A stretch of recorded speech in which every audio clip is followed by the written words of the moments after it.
Budget को लेकर मध्यम वर्ग को कई उम्मीदें हैं। एक साल में कोविड की 2 लहरों का असर उनकी जेब पर पड़ा है। ऐसे में उन्हें किस तरह की राहत चाहिए, सोहित मिश्रा अपनी इस रिपोर्ट में बता रहे हैं। मुंबई के प्रभादेवी इलाके में रहने वाली विनीता राणे पिछले साल तक एक निजी कंपनी में बतौर एडमिन और अकाउंटेंट काम करती थी, लेकिन कोविड की दूसरी लहर में नौकरी से हाथ धोना पड़ा। बच्चों के वर्क फ्रॉम होम और ऑनलाइन पढ़ाई की वजह से एक साल से बिजली का बिल बढ़ गया है। उज्ज्वला योजना के तहत मिलने वाली सब्सिडी भी इन्हें नहीं मिली है। कुल मिलाकर एक साल में खर्च बढ़ा है और कमाई कम हुई है। अब नजर बजट में मिलने वाली राहत पर है। परसेंटेज वाइज बताऊँ तो सैलरी ऑलमोस्ट 75% पे आ गई, जो 25% रिडक्शन हो गया almost average.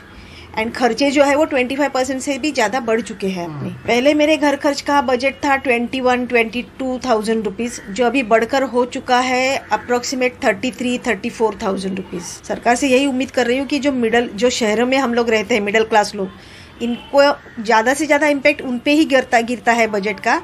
Whether it is not visible but वो इम्पैक्ट होता ही है। तो ये बैलेंस अगर सरकार की बजट में ये जो अगर जुड़ जाए ना, तो लोगों का स्टैंडर्ड ऑफ लिविंग और अच्छी तरह से हो जाएगा। इंजीनियरिंग की पढ़ाई कर चुके कमलेश घाड़ीगांवकर ने staff selection board, SBI, railway के NTPC जैसे कई भर्तियों के लिए परीक्षा दी है, लेकिन एक का भी रिजल्ट अब तक नहीं आया है। इन्हें भी कोरोना काल में 4 महीने बेरोजगार रहना पड़ा और अब कम वेतन में काम करने को ये मजबूर हैं। इनकी उम्मीद है कि बेरोजगारी कम करने के लिए सरकार कोई कदम उठाएगी। नई उद्योगता आनी चाहिए, क्योंकि मुंबई में अगर जॉब मिलना है तो बहुत मुश्किल हो रहा है आजकल के ज़माने में, क्योंकि पॉपुलेशन भी इतना है और ऊपर से कंपनी भी इधर बहुत कम है। तो कंपनी तो आए ना आए, पर गवर्नमेंट जॉब तो मिलना चाहिए, अगर गवर्नमेंट इधर है इतना अच्छा वगैरह। तो बेहतर स्वास्थ्य सुविधा के साथ ही मध्यम वर्ग के लिए बेरोजगारी और महंगाई एक बड़ी समस्या है, जिसे लेकर उन्हें उम्मीद है कि इनकी परेशानियों को कम करने के लिए बजट में कुछ ऐलान किया जाएगा।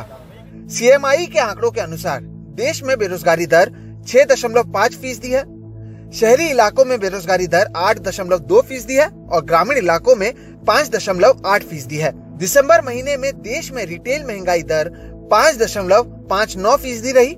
ये 5 महीने में सबसे ज्यादा है। मिडिल क्लास को काफी उम्मीद है और खास करके सैलरी क्लास को, कि उसको जो स्टैंडर्ड डिडक्शन है उसकी लिमिट बढ़ाई जाए, क्योंकि उसके हाथ में इस समय चाहता है कि कुछ कैश बचा रहे हैं। तो स्टैंडर्ड डिडक्शन को उसको उम्मीद है। ATC की लिमिट जो 1.5 लाख है उसकी उम्मीद है कि उसको थोड़ा बढ़ाया जाए।